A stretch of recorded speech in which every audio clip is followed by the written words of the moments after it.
The unit parameter is used to indicate the device type on which the dataset is to be allocated. Generally, this will be a generic name for disks or tape. The names used may be modified by the installation, but these are some examples of what you may encounter. SysDA and SysAllDA represent disks, while tape would represent a tape drive. The DCB parameter is used to specify the data attributes. This is where we would code our record format, such as fixed, blocked, or variable, our logical record length, and our block size. This is necessary when creating a new dataset. Finally, we would code the space parameter to indicate our units of allocation and the amount of space we wish to have for the file. The space parameter allows us to indicate the amount of primary space and secondary space we want to assign. We can include directory blocks if we are allocating a partitioned dataset. Additional positional parameters allow us to specify release to release any unused space, and contig to force the dataset to be allocated in one continuous piece on disk.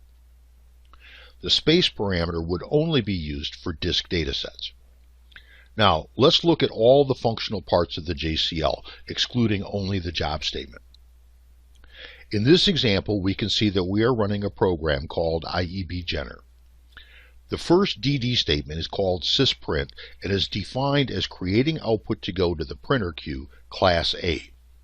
This DD statement will receive all output messages generated by the IEBGener program.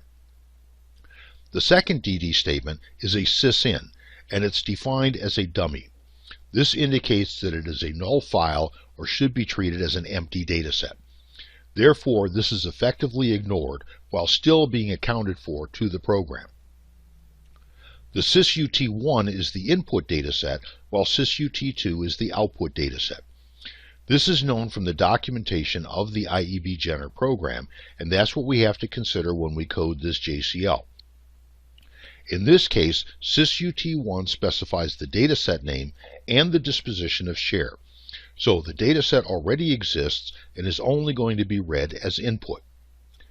The sysut2 dataset is our output dataset and will receive all of the data we read from our input dataset. Since this is an output dataset, we have the parameters coded for creating a new dataset.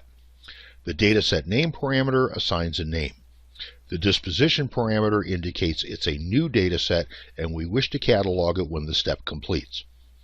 The unit parameter indicates it is a disk dataset, and the DCB parameter indicates the records are 80 bytes in length and should be blocked.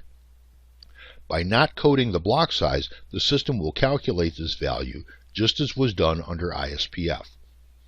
Finally, the space parameter indicates that we want one cylinder of primary space and one cylinder of secondary space.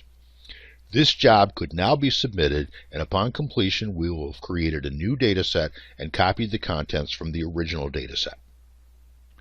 This concludes our overview of JCL and the mainframe environment. Thank you.